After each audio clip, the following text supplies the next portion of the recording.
Hello, I'm fantasy author Joe Abercrombie, and this is an excerpt from my forthcoming book, The Wisdom of Crowds. They're here, whispered Grey. Captain Lieb drew his sword. It seemed the right thing to do. I am aware, Corporal. He tried to project an air of confidence. Confidence defines an officer. He remembered his brother telling him so. I can hear them. Judging by the noise, there was a considerable number of them. A considerable number. And steadily approaching. It put Lieb in mind of the crowd's clamour at the contest. Hundreds of voices raised in delighted excitement. Thousands of voices. But there was a definite edge of madness to this sound. A touch of fury. An occasional punctuation of shattering glass, splintering wood. Lieb would have very much liked to run away.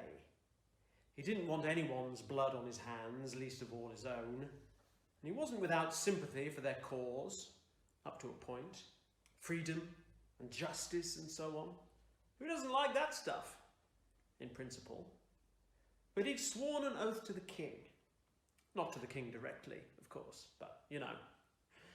He'd sworn it even so. He'd been happy to swear it when things were going well and supposed he couldn't just unswear it the moment things turned dicey. What kind of an oath would it be then? His colonel had assured him help was coming from the king's own, then from Westport, then from Starrickland, from ever less likely directions, but no help appeared to have arrived at all. Lieb glanced at his men, spread out across the width of the sparway. What a flimsy little red line they seemed. Perhaps 40 bowmen, 80 spearmen. Half of his company hadn't come out, somewhat looser in their oaths than he was. He'd always thought there was no more admirable quality than being a man of your word. Loyalty defines an officer. His father had often told him so, but it was starting to look as if a certain elasticity could be a useful thing. They're here, whispered Grey again. I am aware, Corporal. Lieb's mouth turned very dry as the murk from the foundry down the street was thinned out by the breeze. I can see them. More of them, indeed, and more. Many looked like ordinary citizens, women and children among them, brandishing chair legs and hammers and knives and spears made from mops. Others looked like professionals, armour and bright weapons glinting as the sun peeped through. Lieb's jaw slowly dropped as he began to appreciate the sheer number of them. Plainly the closed council's increasingly shrill proclamations, curfews, threats, examples had not had the desired effect.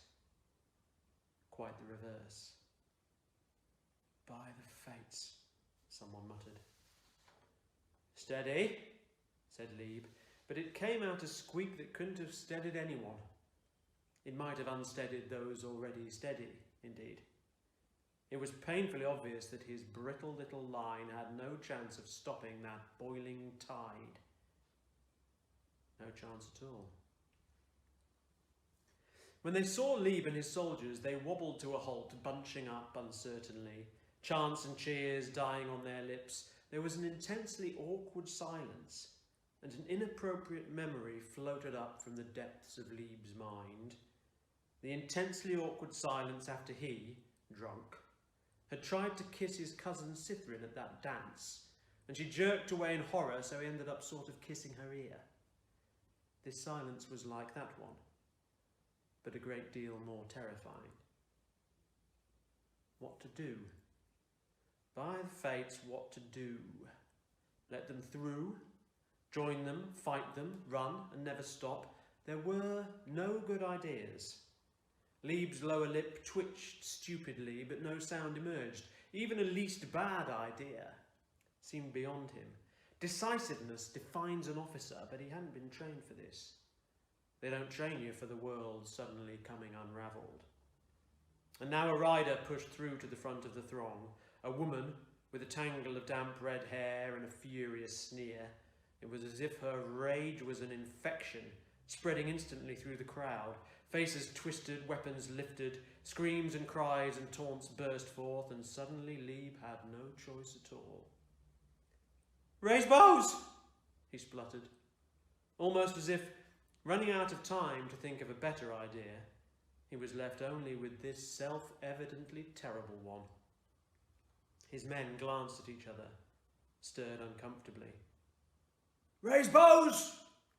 roared Corporal Grey, veins bulging from his thick neck. At the same time, he looked at Lieb with a vaguely desperate expression, the pilot of a foundering vessel, perhaps, looking to his captain, silently asking if they really did intend to go down with the ship. Perhaps that's why captains do go down with their ships. No better ideas. "Shoot!" squeaked Lieb, chopping downwards with his sword.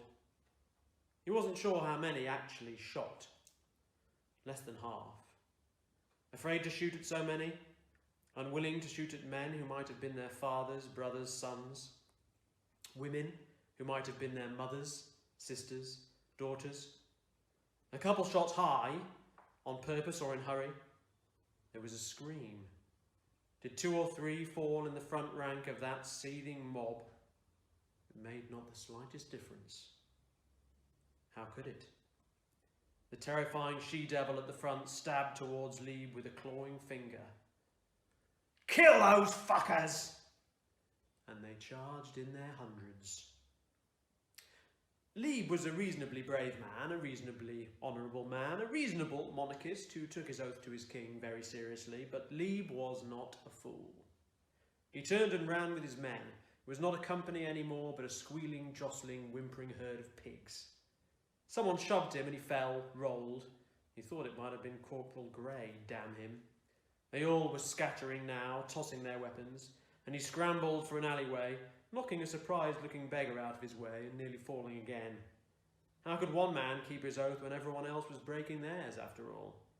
An army very much relies on unity of purpose. Run for the Agriont. That was all he could think of. He plunged through the crooked back streets, his neck prickling with fear, his breath soaring at his chest. Damn weak lungs, he'd been cursed with them all his life. "Can you name a Lord Marshal with weak lungs?" his brother used to ask. "Lungs define an officer!" Adjua's foul vapours hardly helped. He sagged into a doorway, trying to suppress his cough. He'd dropped his sword somewhere. Or had he thrown it away? Bloody hell! He stared down at his officer's jacket. Bright red. How could it be redder? The whole purpose was to make him stand out, like a bullseye on a target. He stumbled from the doorway, struggling with the brass buttons, and almost straight into a group of heavy-set men. Workers, maybe, from one of the foundries in the neighbourhood, but there was a wildness in their eyes, whites showing stark in their grease-smeared faces. They stared at him, and he at them.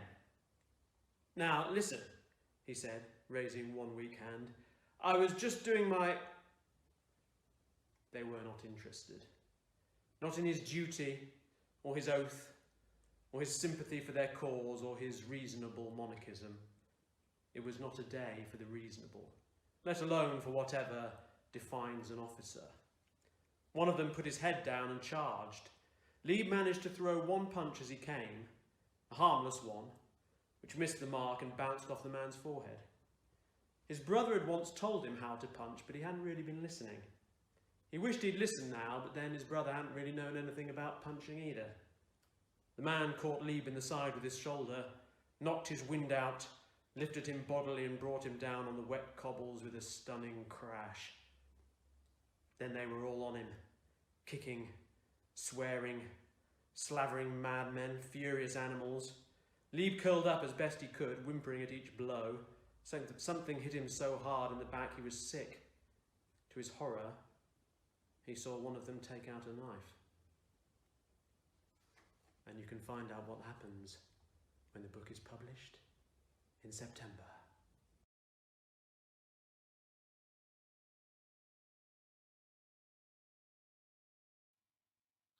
So this is a little piece from the Sunken Land Begins to Rise Again, which won the 2020 Goldsmiths Prize.